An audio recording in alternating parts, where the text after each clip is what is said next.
আজকে আমার ছোট ননদ আর বড় ননদ ওনারা সবাই চলে যাবে। আজকে আবার আমাদের দুপুরে দাওয়াতও ছিল সেজন্য ওনার বাসায়, কিন্তু অতিরিক্ত গরমের কারণে আমরা সেখানে গেলাম না। বাসায় সিম্পল কিছু রান্নাবান্না করলাম। হ্যালো ভিউয়ার্স, আসসালামু আলাইকুম।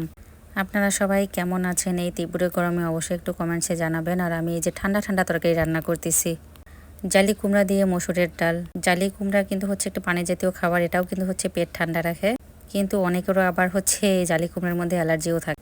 আর বরবটি, পটল, আলু একসঙ্গে ভাজি করে নিলাম। ডালের সঙ্গে এই ভাজিটা খেতে ভালোই লাগে। শুধু বরবটি ভাজি ভালো লাগে না, এর সঙ্গে হচ্ছে পটল বা বেগুন অন্য কিছু দিলে কিন্তু ভাজিটা অনেক সুন্দর মোলায়েম হয়।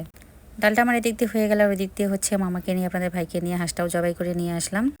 আর গতকাল রাতে এই মাছটা আপনাদের ভাই বাজার থেকে নিয়ে আসছিল, রুই মাছ, বড় একটা রুই মাছ। তো সম্পূর্ণটাই আজকে রান্না করলাম। বাসায় যেহেতু আমরা মানুষজন বেশি, আমার কিন্তু রুই মাছ অনেক পছন্দের, সব মাছের তুলনায় আর কি। আমার কেন জানি কেন খুব ভালো লাগে রুই মাছটা খেতে। আপনাদের কেমন লাগে অবশ্যই একটু জানাবেন। রুই মাছে আমার কখনোই না নেই। আর কয়েকদিন ধরে গরুর মাংসর পাশাপাশি হচ্ছে আমি কিন্তু সবজি বা ডাল এগুলো রাখারও চেষ্টা করি, কারণ এখনকার ওয়েদারটা কিন্তু ভালো না। আপনারা হচ্ছে মাংস রান্না করেন আর যাই করেন না কেন, সঙ্গে হচ্ছে সবজি বা ডালটা রেখে দেবেন।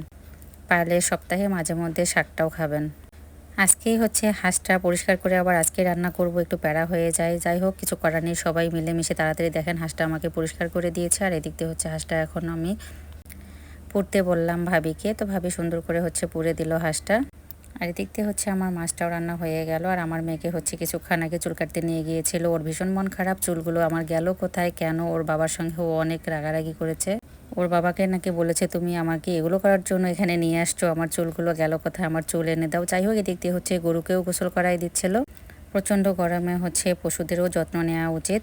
তো একটা হাঁস পরিষ্কার করতে কিন্তু কয়েকজনের হাত লেগে গেছে। যাই হোক, একজন পুড়ে দিল, একজন পরিষ্কার করে দিল, আর একজন রান্না করতেছে। ওরা সব কিছু আমাকে রেডি করে দিয়েছে, আমি শুধু বসে রান্না করতেছিলাম।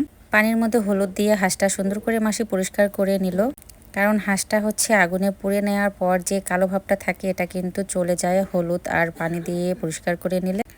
আর এদিক দিয়ে আপনাদের ভাই কয়েকটা ছেলেকে গাছে উঠিয়ে দিয়েছে আম পাড়ানোর জন্য। এবার কিন্তু আমের ফলনও অনেক কম হয়েছে। এই গাছগুলোতে অনেক আম হইতো, তো গতবারের তুলনায় এবার অনেক কম আম।